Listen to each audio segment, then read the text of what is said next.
कार्तिक मास कथा महात्म्य अध्याय 2। जय श्री कृष्ण, राधे राधे। तो श्रोतागण, आज हम लोग श्रवण करेंगे कार्तिक महाकथा का अध्याय 2।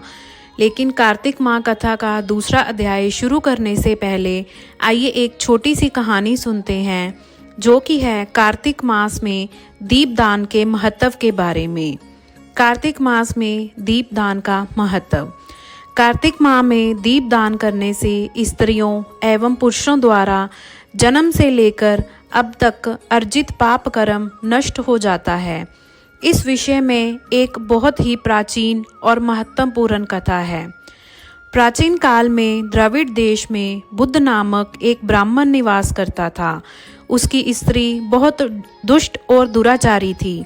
उसके संग दोष से पति की आयु क्षीण होकर वह मृत्यु को प्राप्त हो गया। पति की मृत्यु के पश्चात भी वह स्त्री इस घृणित कार्य में लगी रही। लोक निंदा से उसे तनिक भी लज्जा नहीं आती थी। उसका ना तो कोई पुत्र था और ना ही भाई। वह सदैव भिक्षा से प्राप्त अन्न को ही ग्रहण करती थी। वह अपने हाथ से बने हुए शुद्ध भोजन को भी ना खाकर मांग कर लाए गए बासी भोजन को ही करती थी। वह तीर्थ यात्रा से भी सदा दूर रहती थी और ना ही कभी मंदिर में जाकर कथा प्रवचन सुना करती थी। एक दिन कुतस नामक एक विद्वान भ्रमण करता हुआ वहां आया। उस ब्राह्मणी को निंदित कार्यों में लिप्त देखकर उसने पूछा, ओ मूर्ख स्त्री, तू मेरी बात ध्यानपूर्वक सुन। यह शरीर पानी के बुलबुले के भांति है। एक दिन इसका नष्ट होना निश्चित है। यदि तू इस अनित्य शरीर को नित्य मानती है तो अपने मन में बैठे इस मोह का तू विचार पूर्वक त्याग कर दे। सबसे श्रेष्ठ देवता भगवान विष्णु का चिंतन कर और उन्हीं की लीला कथा को आदर पूर्वक सुन। कार्तिक माह आने पर भगवान दामोदर को प्रसन्न करने के लिए स्नान दान आदि करके दीपदान दे और भगवान विष्णु की परिक्रमा करके उन्हें प्रणाम कर। यह व्रत विधवा और सौभाग्यवती सभी स्त्रियों के करने योग्य है। इससे समस्त पापों एवं उपद्रव्यों का नाश हो जाता है। तू मेरी बात मानकर निश्चय ही कार्तिक में दीप दान कर। इसे तू निश्चित रूप से भगवान विष्णु की कृपा प्राप्त कर लेगी। इस प्रकार कहकर वह कुतस ब्राह्मण चला गया। अब उस दुराचारी ब्राह्मणी ने भी पश्चाताप करते हुए यह निर्णय लिया कि वह कार्तिक माह में व्रत अवश्य करेगी।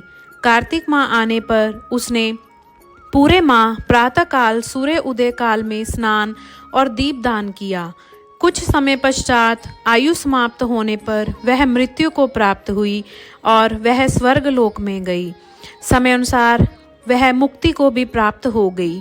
जो व्यक्ति कार्तिक व्रत में तत्पर होकर दीपदान के इस इतिहास का श्रवण करता है और स्वयं भी दीपदान करता है, उसे अवश्य ही मोक्ष की प्राप्ति होती है। बोलिए श्री विष्णु भगवान की जय। कार्तिक मास व्रत कथा अध्याय 2। दूसरे अध्याय में भगवान ऋषि सूत जी नारद जी को आगे बताते हैं कि भगवान कृष्ण ने बताया कि जब गुणवती के पति और पिता को राक्षस द्वारा मार दिया गया तो वह बहुत दुखी हुई। आइए अब विस्तार में पढ़ें कार्तिक व्रत कथा का दूसरा अध्याय। भगवान श्री कृष्ण आगे बोले, हे प्रिय, जब गुणवती को राक्षस द्वारा अपने पति एवं पिता के मारे जाने का समाचार मिला तो वह विलाप करने लगी। हा नाथ, हा पिता, मुझको त्याग कर तुम कहाँ चले गए? मैं अकेली स्त्री तुम्हारे बिना अब क्या करूं? अब मेरे भोजन वस्त्र आदि की व्यवस्था कौन करेगा? घर में प्रेम पूर्वक मेरा पालन पोषण कौन करेगा? मैं कुछ भी नहीं कर सकती। मुझ विधवा की कौन रक्षा करेगा? मैं कहाँ जाऊं? मेरे पास तो अब कोई ठिकाना भी नहीं रहा। इस प्रकार विलाप करते हुए गुणवती चक्कर खाकर धरती पर गिर पड़ी और बेहोश हो गई। बहुत देर बाद जब उसे होश आया तो वह पहले की ही भांति करुण विलाप करते हुए शोक सागर में डूब गई।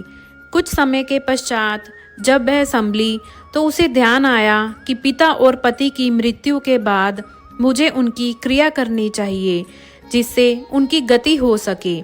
इसलिए उसने अपने घर का सारा सामान बेच दिया और उससे प्राप्त धन से उसने अपने पिता एवं पति का श्राद्ध आदि कर्म किया। तत्पश्चात वह उसी नगरी में रहते हुए 8 पहर भगवान विष्णु की भक्ति करने लगी।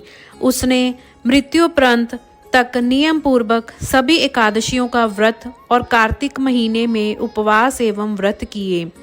हे प्रिय, एकादशी और कार्तिक व्रत मुझे बहुत ही प्रिय हैं। इनसे मुक्ति, भुक्ति, पुत्र तथा संपत्ति प्राप्त होती है। कार्तिक मास में जब तुला राशि पर सूर्य आता है तब ब्रह्म मुहूर्त में उठकर स्नान करने व व्रत व उपवास करने वाले मनुष्य मुझे बहुत प्रिय हैं, क्योंकि यदि उन्होंने पाप भी किए हों तो भी स्नान व व्रत के प्रभाव से उन्हें मोक्ष प्राप्त हो जाता है। कार्तिक में स्नान, जागरण, दीपदान तथा तुलसी के पौधे की रक्षा करने वाले मनुष्य साक्षात भगवान विष्णु के समान हैं। कार्तिक मास में मंदिर में झाड़ू लगाने वाले, स्वास्तिक बनाने वाले तथा भगवान विष्णु की पूजा करने वाले मनुष्य जन्म मरण के चक्कर से छुटकारा पा जाते हैं।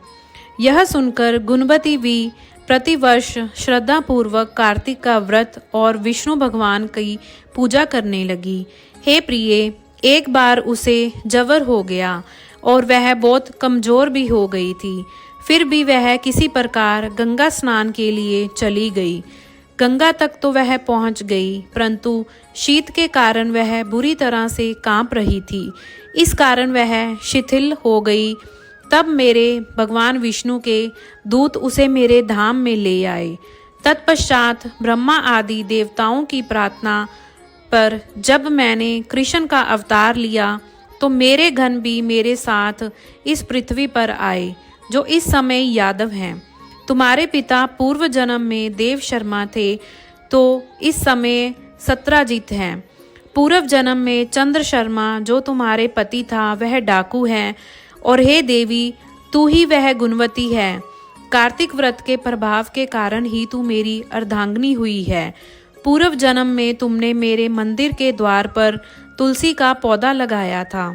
इस समय वह तेरे महलों के आंगन में कल्प वृक्ष के रूप में विद्यमान है। उस जन्म में जो तुमने दीप दान किया था, उसी कारण तुम्हारी देह इतनी सुंदर है और तुम्हारे घर में साक्षात लक्ष्मी का वास है। चूंकि तुमने पूर्व जन्म में अपने सभी व्रतों का फल पति स्वरूप विष्णु को अर्पित किया था, उसी के प्रभाव से इस जन्म में तुम मेरी प्रिय पत्नी हुई हो। पूर्व जन्म में तुमने नियम पूर्वक जो कार्तिक मास का व्रत किया था, उसी के कारण मेरा और तुम्हारा कभी वियोग नहीं होगा। इस प्रकार कार्तिक मास में व्रत आदि करने वाले मनुष्य मुझे तुम्हारे समान प्रिय हैं। दूसरे जप तप यज्ञ दान आदि करने से प्राप्त फल कार्तिक मास में किए गए व्रत के फल से बहुत थोड़ा है, अर्थात कार्तिक मास के व्रतों का 16वां भाग भी नहीं होता है। इस प्रकार सत्यभामा भगवान श्री कृष्ण जी के मुख से अपने पूर्व जन्म के पुण्य का प्रभाव सुनकर बहुत प्रसन्न हुई। इस प्रकार कार्तिक माह महत्व कथा का दूसरा अध्याय संपन्न हुआ। आने वाली वीडियो में हम श्रवण करेंगे कार्तिक महात्म कथा का तीसरा अध्याय। मेरे साथ बोलिए जय श्री कृष्ण, जय राधे राधे। बोलिए श्री विष्णु भगवान की जय। ये वीडियो अच्छी लगी हो तो वीडियो को लाइक करें, शेयर करें और हमारे चैनल को सब्सक्राइब करें।